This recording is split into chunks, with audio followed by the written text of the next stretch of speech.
Sperm count 0 હોય તો શક્યતા જ નથી રહેતી એકચ્યુઅલી આમ જોવા જઈએ તો, પણ તમારે ત્યાં તો બાળક છે, તો એ શું થયું? મતલબ શું વાપર્યું તમે? વાપરેલ દવા. દર્શક મિત્રો, તમે પણ જોઈ શકો છો કે આ રિપોર્ટ જે છે એ તમને હું બતાવું છું, અને રિપોર્ટની અંદર એવું બતાવે છે કે અહીં સ્પર્મ કાઉન્ટ 0 છે. શું નામ છે તમારું? સલમાનભાઈ અનાભાઈ ચૌધરી. અને એમનું નામ? હા બેન. ગામ કયું કહેવાય? કાકરદા, નીચલી ફળિયું. કાકરદા એટલે તાલુકો કયો? વઘઈ. વઘઈ એટલે જિલ્લો ડાંગ.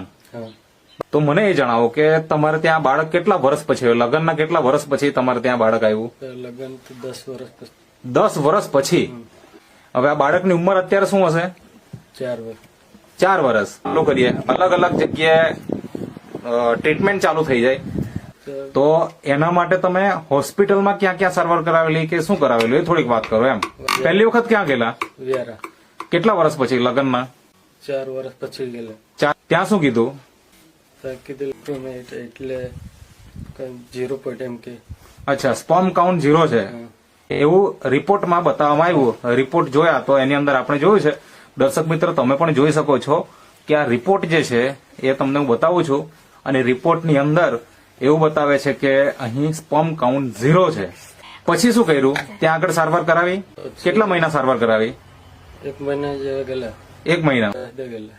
1 વર્ષ પછી વાંસદા ગયા, તો ત્યાં આગળ શું કીધું? તો દવા આપેલી એટલે. હા, ને ત્યાં પણ રિપોર્ટ તો કાઢ્યા હશે ને?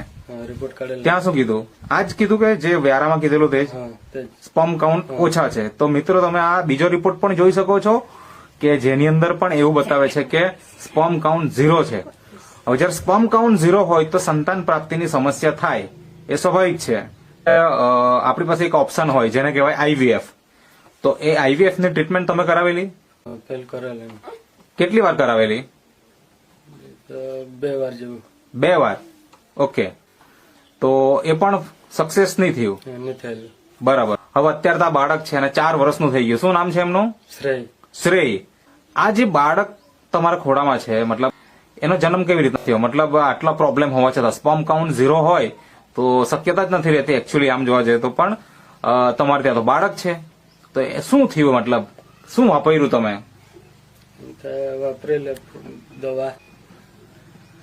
આ જે અહીંયા ટેબલ પર આપણે ખુરશીમાં રાખી છે કે જેમાં આ બધી પ્રોડક્ટ જે છે એ તમે વાપરી, તો કેટલા મહિના વાપરીને રિઝલ્ટ મળી ગયું? 2 મહિના. 2 મહિના વાપરીને રિઝલ્ટ મળી ગયું. જે તમે 10 વર્ષથી પ્રયત્ન કરતા હતા એ તમને ખાલી 2 જ મહિના પ્રોડક્ટ વાપરી અને રિઝલ્ટ મળી ગયું.